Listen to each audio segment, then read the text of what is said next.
कैसे हैं आप लोग? आई होप आप सब लोग अच्छे होंगे और अच्छे से पढ़ाई कर रहे होंगे।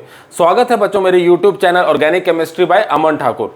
तो आज का जो हमारा टॉपिक है, आज जो हम शुरू करने वाले हैं, आज हम ईथर की प्रिपरेशन स्टार्ट करेंगे और इसकी पहली प्रिपरेशन डिहाइड्रेशन ऑफ अल्कोहल से हमें ईथर किस तरह से मिलता है उस पूरे रिएक्शन को डिस्कस करेंगे। प्लस ईथर की डिहाइड्रेशन से हमें एल्कीन भी मिलता है और अल्कोहल भी ईथर भी मिलता है। तो दोनों में डिफरेंस क्या है, रिएक्शन कंडीशन में डिफरेंस क्या है और ये डिफरेंस आता क्यों है, इसका आने का पीछे का रीजन क्या है, हमें ईथर कब मिलेंगे और क्यों मिलेंगे और एल्कीन कब मिलेगी और क्यों मिलेंगे, सारी चीजों को डिस्कस करेंगे। प्लस इसके रिएक्शन के मैकेनिज्म को पूरे डिटेल में समझेंगे, कैसे रिएक्शन का मैकेनिज्म चलता है, हर चीज को डिटेल में डिस्कस करेंगे।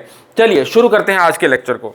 तो मैं बात कर रहा हूं, हमें ईथर की प्रिपरेशन करनी है और किससे करनी है, अल्कोहल की डिहाइड्रेशन से। इसका मतलब क्या हुआ, वाटर का मॉलिक्यूल निकालना है बाहर, वाटर का मॉलिक्यूल बाहर निकालना है और मुझे डिहाइड्रेशन सिंपल मतलब है, डिहाइड्रेशन का सिंपल मतलब -H2O, वाटर का मॉलिक्यूल बाहर निकाल के मुझे ईथर चाहिए, ठीक है। यहां तक बात है मेरी सिंपल, ठीक है।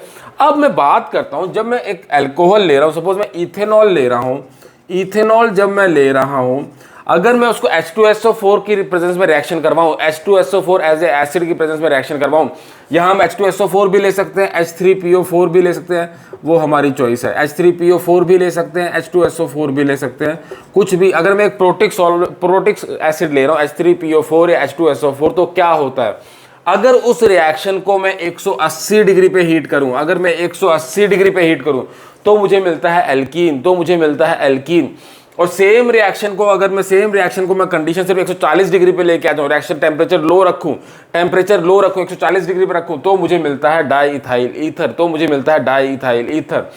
पहला वाला रिएक्शन हमारे पास चलता है एलिमिनेशन रिएक्शन मैकेनिज्म से, और दूसरा वाला चलता है सब्स्टिट्यूशन रिएक्शन मैकेनिज्म से। अब दोनों के बीच में डिफरेंस क्यों है और ऐसा होता क्यों है, वो उसके जब मैकेनिज्म को देखते हैं हमें समझ आएगा। बेसिक से बिल्कुल बारीकी से हर चीज को डिस्कस करेंगे कि हाँ ये चीज क्यों हो रही है, हमें एल्कीन क्यों मिल रही है, एल्कीन कैसे मिल सकती है, और ईथर क्यों मिल रहा है, ईथर कैसे मिल सकता है, उस हर एक चीज को डिस्कस करते हैं। चलिए ठीक है। तो चलो इसके थोड़ी सी अगर मैं मैकेनिज्म को समझने की कोशिश करूं, तो पहली चीज अगर मैं देखूंगा, मेरे पास है इथेनॉल CH3CH2OH, मेरे पास है इथेनॉल। समझिएगा इस चीज को। अब रिएक्शन मैंने किसकी प्रेजेंस में करवाया, एसिड की प्रेजेंस में, H2SO4 है, H3PO4 है, कुछ भी है। एसिड उसका काम क्या होगा, H पॉजिटिव देना, एसिड का काम क्या है, H पॉजिटिव देना। अब मुझे उस एसिड ने दिया H पॉजिटिव, ठीक है। अब यहाँ पे पहली ही चीज, जब हम किसी रिएक्शन मैकेनिज्म को समझते हैं तो हम पहली चीज क्या समझते हैं कि जो अटैकिंग रिएजेंट है उसका नेचर क्या है, अटैकिंग रिएजेंट का नेचर क्या है। अब H पॉजिटिव का नेचर क्या होगा, H पॉजिटिव एक्ट करेगा एज ए इलेक्ट्रोफाइल, इलेक्ट्रोफाइल क्यों एक्ट करेगा, क्योंकि इसके पास इलेक्ट्रॉन कम है, पॉजिटिव चार्ज है इसके ऊपर, H पॉजिटिव के ऊपर पॉजिटिव चार्ज है, मतलब इसके पास इलेक्ट्रॉन की कमी है, तो इसको चाहिए इलेक्ट्रॉन, अब इसको इस मॉलिक्यूल में इलेक्ट्रॉन कहां दिखेंगे, ऑक्सीजन के लोन पेयर से। तो दोनों ही केसेस में पहला स्टेप यही होगा, पहला स्टेप क्या होगा, ऑक्सीजन के लोन पेयर से H पॉजिटिव लेगा इलेक्ट्रॉन, तो जब उसके लोन पेयर से उसने इलेक्ट्रॉन लिए तो मेरे पास क्या बनेगा, ये CH3 एज इट इज है, प्लस CH2, ऑक्सीजन से इसने लिए लोन पेयर OH2 पॉजिटिव बन गया मेरे पास, ये मॉलिक्यूल बन गया। दोनों ही केस है, फर्स्ट स्टेप सिमिलर है, ठीक है। अब यहां से आगे की बात करूं, यहां से आगे में डिफरेंस यहां से आगे शुरू होता है, अब ये जो मेरे पास है, इसके पास दो चॉइसेस हैं, इसके पास दो ऑप्शंस हैं, इस मॉलिक्यूल के पास दो ऑप्शंस हैं। अब क्या कर सकता है ये, पहला ऑप्शन है ये एलिमिनेशन में चला जाए, E1 से या E2 से, दोनों में से किसी एक में जा सकता है, एलिमिनेशन में चला जाए। और दूसरा ऑप्शन है इसके पास सब्स्टिट्यूशन में चला जाए, ठीक है। अब दोनों ही केसेस में किस तरह से होगा इस चीज को समझिएगा। अगर ये एलिमिनेशन में जा रहा है, एलिमिनेशन का मतलब क्या होता है, बीटा पोजीशन से हाइड्रोजन निकलती है। जब हमने एलिमिनेशन का पूरा रिएक्शन पढ़ा उसमें क्या होता है, बीटा पोजीशन से हाइड्रोजन निकलती है, ये बीटा पोजीशन की हाइड्रोजन है। उस हाइड्रोजन को कौन निकालेगा, अगर एसिड हमने यूज किया तो H2SO4 है तो बचा HSO4 नेगेटिव, एक H पॉजिटिव निकाल के HSO4 नेगेटिव बचा है। और यहां पे अगर सब्स्टिट्यूशन हो रही है, सब्स्टिट्यूशन कौन कर सकता है? जो अल्कोहल का दूसरा मॉलिक्यूल है CH3CH2OH, इसके पास है लोन पेयर ऑफ इलेक्ट्रॉन, इसके पास है लोन पेयर ऑफ इलेक्ट्रॉन। तो लोन पेयर ऑफ इलेक्ट्रॉन से क्या होगा, समझिए इस चीज को। यहां पे कार्बन है, यहां पे कार्बन है, ये ऑक्सीजन लगी है, यहां पे कार्बन ऑक्सीजन है। ऑक्सीजन पहले ही इलेक्ट्रोनेगेटिव, उसके पास पॉजिटिव चार्ज और आ गया होगा, तो इस बॉन्ड के इलेक्ट्रॉन अपनी तरफ खींचेगी, इस बॉन्ड के इलेक्ट्रॉन अपनी तरफ खींचेगी। यहां पे आया पार्शियल पॉजिटिव चार्ज, यहां पे आया पार्शियल पॉजिटिव चार्ज। अब इस ऑक्सीजन को एज ए न्यूक्लियोफाइल अटैक करने के लिए, इस अल्कोहल की ऑक्सीजन को एज ए न्यूक्लियोफाइल अटैक करने के लिए यहां पे दिख रहा है पार्शियल पॉजिटिव चार्ज। तो रिएक्शन दोनों तरफ की पॉसिबिलिटी है हमारे पास, या तो ये यहां से अटैक करे या यहां से H पॉजिटिव को निकाले, H पॉजिटिव को निकाले, ठीक है।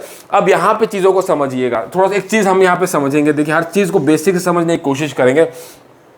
अगर एलिमिनेशन रिएक्शन हुआ, तो या तो E1 मैकेनिज्म से जाएगा या E2 मैकेनिज्म से जाएगा। दो ही मैकेनिज्म होते हैं एलिमिनेशन के, E1 होता है और E2 होता है।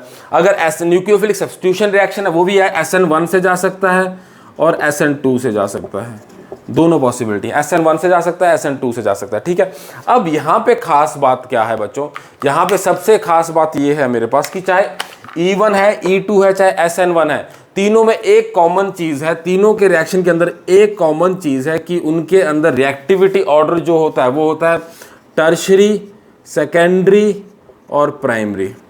टर्शरी, सेकेंडरी और प्राइमरी। चाहे E1 रिएक्शन में जाए तो भी जो हमारा अल्कोहल है टर्शरी, सेकेंडरी, प्राइमरी का रिएक्टिविटी ऑर्डर आता है। चाहे E2 से जाए तब भी यही आता है, SN1 से जाए तब भी यही आता है, ठीक है।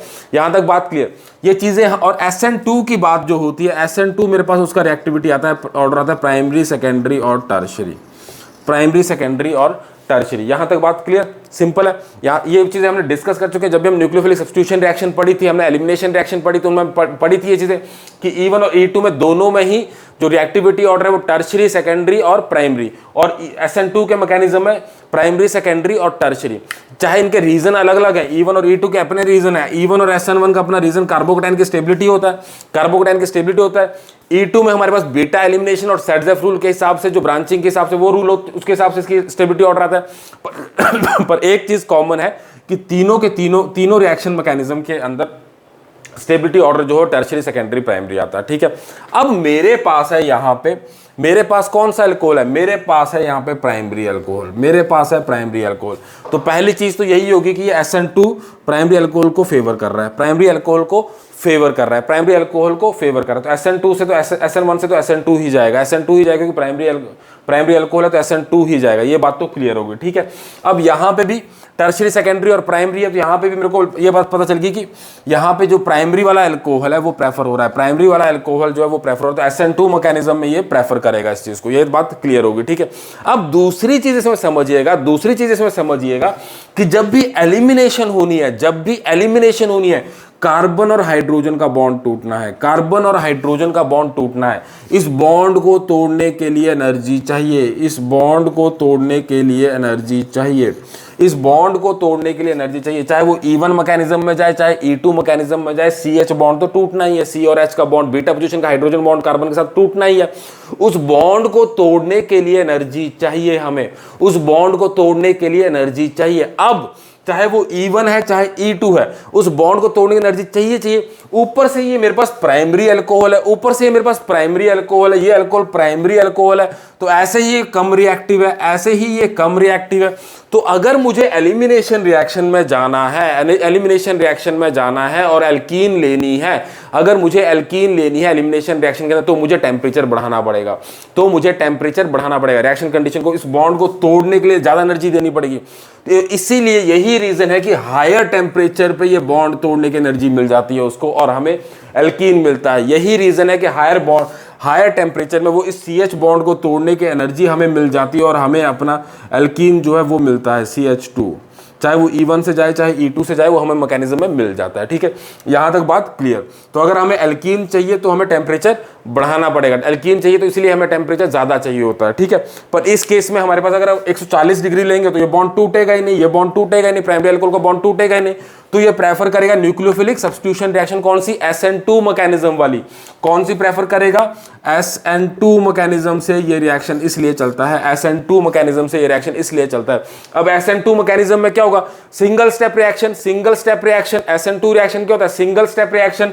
ये इस कार्बन ऑक्सीजन कार्बन पे अटैक करेगा और ये बॉन्ड यहां से टूट जाएगा, ये बॉन्ड यहां से निकल के बाहर चला जाएगा और मेरे पास प्रोडक्ट क्या बनेगा, CH3 CH2 ऑक्सीजन, ये लगी है हाइड्रोजन, ये वाला OH और CH2 और CH3 और इस ऑक्सीजन पे आ गया पॉजिटिव चार्ज। इसने लोन पेयर ऑफ इलेक्ट्रॉन दिए हैं कार्बन पे, ऑक्सीजन के ऊपर आ गया पॉजिटिव चार्ज, ऑक्सीजन के ऊपर आ गया पॉजिटिव चार्ज। ये मेरे पास आ गया सेकंड स्टेप, यहां से मेरे पास सब्स्टिट्यूशन रिएक्शन से मेरे पास आ गया सेकंड स्टेप। अगर टेम्परेचर कम है, अगर टेम्परेचर कम है तो ये न्यूक्लियोफिल SN2 रिएक्शन में जाएगा। टेम्परेचर कम है तो SN2 रिएक्शन में जाएगा, क्योंकि SN1 में तो जा ही नहीं सकता, उसकी ऑर्डर नहीं, प्रेफर ऑर्डर तो प्राइमरी का तो SN2 है, प्लस टेम्परेचर कम है तो CH का बॉन्ड टूट नहीं सकता, टेम्परेचर कम है तो CH का बॉन्ड टूट नहीं सकता, तो ये वाला रिएक्शन पॉसिबल नहीं है। टेम्परेचर 140 डिग्री में यही रिएक्शन जाएगा। और सेकंड स्टेप में उसके बाद तो ईजी है, नेक्स्ट स्टेप तो उसके बाद हमारा बिल्कुल ही ईजी है। इस नेक्स्ट स्टेप में क्या होगा, ऑक्सीजन है पॉजिटिव चार्ज के साथ, यहां पे हाइड्रोजन H पॉजिटिव जो एज ए कैटलिस्ट शुरू में यूज हुआ था, H पॉजिटिव जो एज ए कैटलिस्ट शुरू में यूज हुआ था, वो बाहर निकलेगा और मेरे पास बन जाएगा मेरा product CH3 CH2 oxygen CH2 CH3 di ethyl ether, di ethyl ether, di ethyl ether. यहां तक बात क्लियर, यहां तक बात क्लियर। अब ये बात हमारी क्लियर हो गई है, ये बात मेरी क्लियर हो गई है। हमें पता चल गया कि जी कि हमें हाई टेम्परेचर क्यों लिया था, वो हमें समझ गया कि CH को बॉन्ड को तोड़ना है जब प्राइमरी अल्कोहल के अंदर, तो उसको तोड़ने के लिए बॉन्ड चाहिए, उसको तोड़ने के लिए एनर्जी चाहिए। एनर्जी हमें कहाँ से मिलती है, हीट से एनर्जी मिलती है, तो ज़्यादा हाई हीट पे देंगे तो हमें मिल जाएगा, ठीक है, हमें मिल जाएगा। पर जब सेकेंडरी या टर्शरी अल्कोहल आ जाए, सेकेंडरी या टर्शरी अल्कोहल आ जाए, ये खास बात है, इंपॉर्टेंट बात है, सेकेंडरी या टर्शरी अल्कोहल आ जाए, सेकेंडरी या टर्शरी अल्कोहल हमारे पास आ जाए, तो उस केस में क्या होता है, उस केस में उसको इतनी एनर्जी नहीं चाहिए, क्योंकि सेकेंडरी और टर्शरी अल्कोहल को पहले ही प्रेफर कर रहा है। E1 E2 जो रिएक्शन है वो एलिमिनेशन रिएक्शन है, वो सेकेंडरी और टर्शरी अल्कोहल को as compare to primary prefer कर रहा है, as compare to primary alcohol prefer कर रहा है। तो प्रेफर E1 चाहे E1 है चाहे E2 है, वो दोनों ही मैकेनिज्म उसको प्रेफर कर रहे हैं। तो इस केस में क्या होगा, सेकेंडरी और टर्शरी के केस में हमें एलिमिनेशन ही प्रेफर होती है, एलिमिनेशन ही प्रेफर होती है। और एलिमिनेशन प्रेफर होने से हमें क्या होता है, हमें एल्कीन ही मिलती है। तो इस बात से हमें क्या समझ आया कि अगर हम डिहाइड्रेशन ऑफ अल्कोहल से ईथर लेना चाह रहे हैं तो सिर्फ हम प्राइमरी अल्कोहल से ही ले सकते हैं। प्राइमरी अल्कोहल से जो ईथर बनेंगे वही एक प्रेफरेबल मेथड है। और ये इंडस्ट्रियल मेथड डाईइथाइल ईथर को बनाने का, प्राइमरी अल्कोहल डाईइथाइल ईथर जो प्राइमरी अल्कोहल से बन रहा है डाईइथाइल ईथर का, ये इंडस्ट्रियल मेथड है, इसको प्रिपेयर करने का एक इंडस्ट्रियल मेथड है, ठीक है। अब इसमें एक खास बात और है, इसमें एक खास बात और है।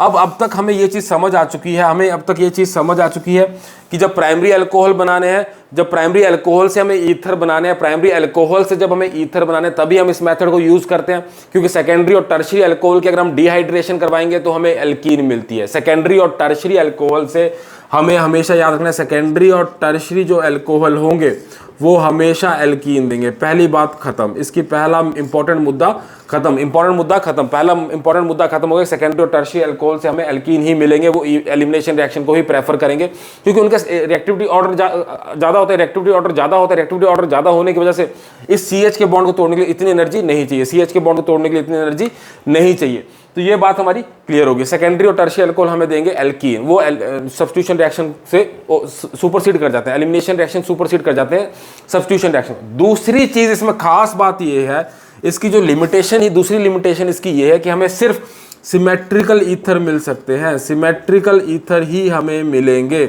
हमें अनसिमेट्रिकल ईथर इसमें अच्छी यील्ड में नहीं मिलते हैं। सिमेट्रिकल ईथर हमें इसमें अच्छी यील्ड में नहीं मिलते हैं। क्यों, समझिए उस चीज़ को, समझते हैं उस चीज़ को कि अगर हम अल्कोहल को ले रहे हैं, अगर हम अल्कोहल का मिक्सचर ले रहे हैं, सपोज अगर मैं प्राइमरी अल्कोहल 2 ले रहा हूँ, ROH ले लिया एक मैंने और R-OH ले लिया, ROH ले लिया और R-OH ले लिया। अब इससे अगर मैं ईथर बनाने लगूं, इससे अगर मैं ईथर बनाने लगूं तो मेरे पास पॉसिबिलिटी आएगी mixture of ether. Mixture of ether मतलब मेरे पास ROR भी बन सकता है, एक ईथर ये बन सकता है, R और ROH के साथ ROR मिलकर एक ईथर ये बन सकता है, दूसरा ईथर मेरे पास ROR- का ईथर भी बन सकता है। तीसरा मेरे पास R-O-R- का ईथर भी बन सकता है। इसमें ये मिक्सचर ऑफ ईथर बनते हैं, मिक्सचर ऑफ ईथर बनते हैं, इसलिए अनसिमेट्रिकल ईथर हम इससे नहीं बना सकते। अनसिमेट्रिकल ईथर की प्रिपरेशन हम इससे नहीं कर सकते, हमें सिमेट्रिकल ईथर ही इससे बना सकते कि जो CH3CH2OH जैसे एक इससे जो हमारा ईथर बन रहा है CH3CH2 इस तरफ, CH3CH2 इस तरफ, diethyl ether, symmetrical ether ही हम इससे बना सकते हैं। अनसिमेट्रिकल ईथर के लिए प्रेफरेबल मेथड नहीं, क्योंकि उसमें हमें मिक्सचर ऑफ ईथर मिलते हैं, मिक्सचर ऑफ ईथर हम उसके अंदर मिलते हैं। तो ये बच्चों ये था पूरा डिहाइड्रेशन ऑफ अल्कोहल से ईथर किस तरह से बनाते हैं, इसके रिएक्शन कंडीशंस क्या होती है, किस तरह से मैकेनिज्म चलता है। यहाँ पे फर्स्ट स्टेप कॉमन है, फर्स्ट स्टेप में CH2OH2 के पास, उसके बाद SN2 मैकेनिज्म से जाते हो, सब्स्टिट्यूशन रिएक्शन हमारे पास ये आता है, और लास्ट प्रोडक्ट में डीप्रोटोनेशन होती है, H पॉजिटिव बाहर निकलता है और हमारे पास डाई इथाइल ईथर बनता है, डाई इथाइल ईथर बनता है। तो इस आई होप आपको ये लेक्चर समझ आया होगा, और अब कुछ भी डाउट है तो आप मेरे को कमेंट करके जरूर पूछिएगा, 100% मैं आपके सारे डाउट को सॉल्व करूंगा। Thank you.